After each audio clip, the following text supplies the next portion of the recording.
Party समाचारमा हार्दिक स्वागत छ। आज दिनभरिका घटनाका साथ यहाँहरूमाझ उपस्थित भइसकेको छु।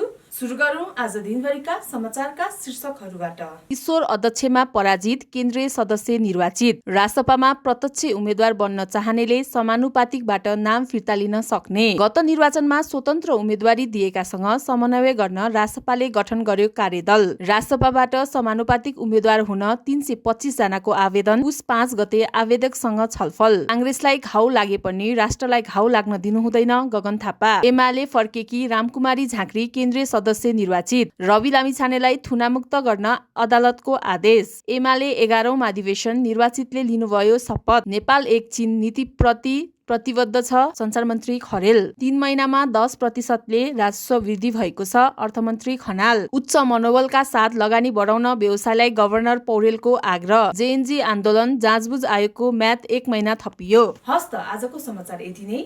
यहाँलाई आजको समाचार कस्तो लाग्यो त? यस्तै समाचार सूचनाका लागि हाम्रो च्यानललाई लाइक, कमेन्ट गर्नुहोला। धन्यवाद।